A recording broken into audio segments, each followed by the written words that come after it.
Está conosco a nossa companheira jornalista Vera Magalhães por imagens para quem está nos acompanhando pela internet. Tudo bem, Vera? Bom dia para você. Bom dia, Thiago. Bom dia a todos no estúdio. Bom dia a todo mundo que está nos assistindo e nos ouvindo nesta manhã.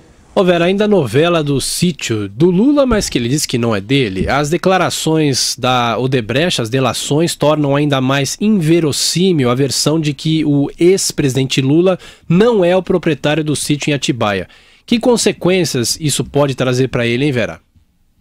Pode trazer a consequência de mais um processo penal, Thiago. Atualmente, essa questão do sítio é objeto de um inquérito.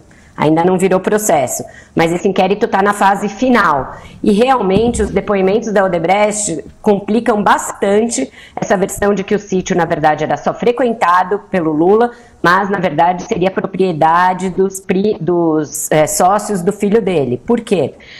Tanto Emílio Odebrecht e Marcelo Odebrecht, quanto o amigão do Lula, o Alexandrino Alencar, e mais dois outros delatores, um deles, um engenheiro que cuidou da obra, relatam em detalhes como a obra foi pedida pelo Lula, acompanhada por ele, pedida pela dona Marisa, primeiro ao Alexandrino. Ela disse que eles estavam fazendo obras no sítio e que pretendiam começar a frequentá-lo assim que o Lula deixasse a presidência no início de 2011, mas que as obras iam de mal a pior, pediu uma ajuda da empresa.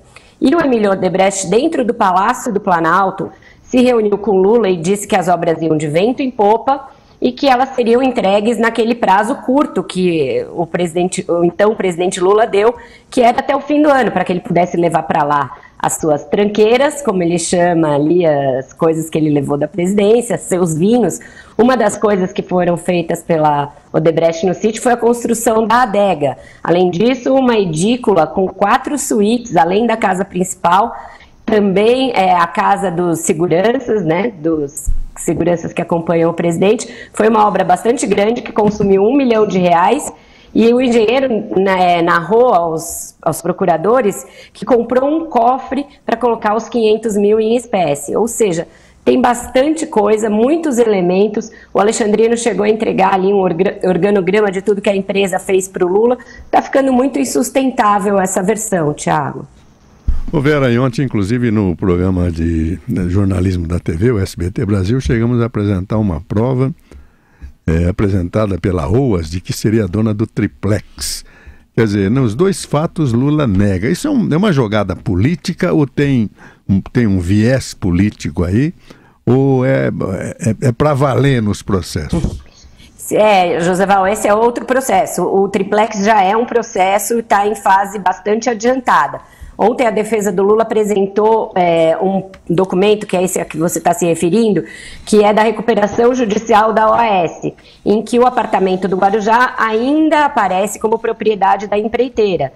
Mas é que realmente ele chegou a ser negociado com o Lula, foi reformado segundo as ordens do casal Lula-Marisa, inclusive a construção de um elevador particular, tem imagens deles visitando a obra, tem depoimentos dos porteiros na época, tem depoimentos dos engenheiros, mas depois o negócio foi desfeito justamente para ocultar esse patrimônio. Então, essa é uma prova que a defesa do ex-presidente Lula apresenta, mas que uma vez que ela for contraposta com as outras, eu acredito que ela não é o suficiente para negar que eles tenham tido pelo menos a posse por um período desse triplex e ocultado em suas declarações e tudo mais.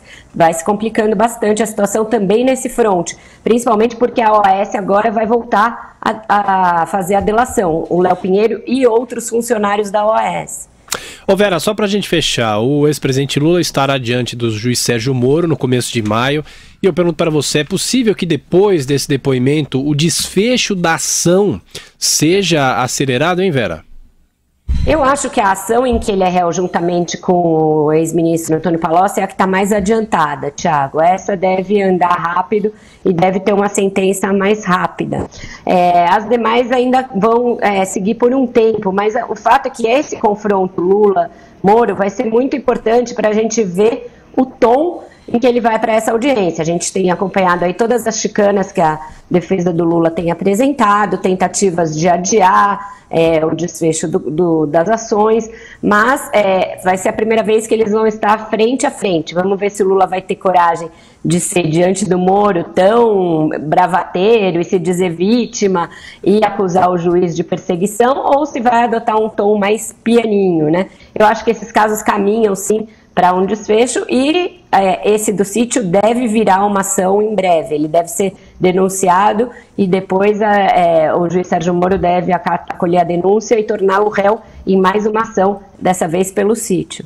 E eu convido aos ouvintes, os internautas também, para acompanhar às 5 horas da tarde o 3 em 1 com a Vera Magalhães, o Patrick Santos, o Carlos Andreasa e o Marcelo Madureira. Vera, bom dia, bom trabalho para você e bom feriado.